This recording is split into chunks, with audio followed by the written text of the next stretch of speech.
નમસ્કાર. આપણે આજે સ્વચ્છતા કોર્નર શું ભાઈ સ્વચ્છતા કોર્નર તો આપણે વિવિધ સ્ટોલ બનાવ્યા છે.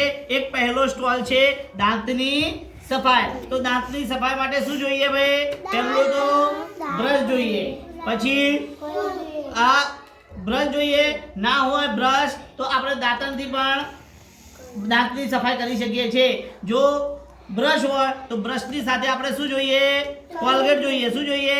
કોલગેટ. અને પછી જીભની સફાઈ કરવા માટે આપણે પાસે શું હોવું જોઈએ? ઉલ્લું હોવું જોઈએ. આમ કરીને પડી ગયો દાંતની સફાઈ માટે.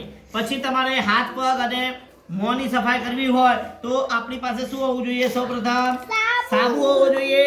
પછી ડોલમાં પાણી હોય અને પાણી સાબુ ઘસી અને પછી ડોલથી આપણે હાથ પગની સફાઈ કરવી પડે. અને પછી રૂમાલ ઉપયોગી રૂમાલથી આપણે નૂખવું જોઈએ.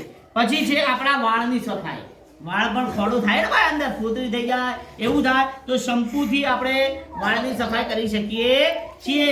પછી કાતરથી જો મોટા વાળ થઈ જાય તો શું કરવું પડે? કાતરથી કાપવા પડે. અને પછી તેલ નખાય. તેલ નાખી અને પછી કાંસકાથી આપણે ઓળવીએ છીએ. તો પછી આવે આપણે ચોથો સ્ટોલ શું કહે છે? આપણે નખની સ્વચ્છતા શું કરીશું? નીલ કટરથી આપણે નખ કાપીશું અને આપણા નખ સ્વચ્છ રાખીશું. પછી આપણા કાનમાં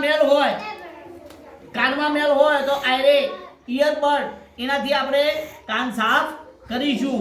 અને જો આપણે શિયાળામાં તળી જઈએ તો આપણે શેનાથી? વેસેલિનથી આપણે આપણા મોં અને હાથ ઉપર વેસેલિન લગાવવું પડે.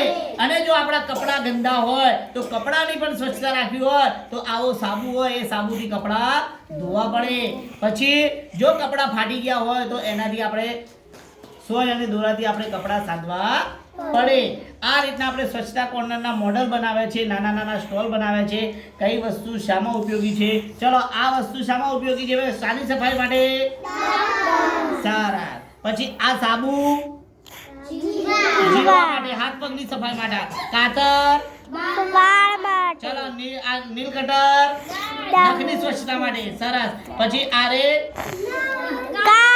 સફાઈ માટે. સરસ. પછી સોય દોરો શાની સ્વચ્છતા માટે ઉપયોગી છે? તો સરસ. તમને ખબર પડી કે નાના સ્ટોલ બનાવેલા છે. બસ મેં કીધું.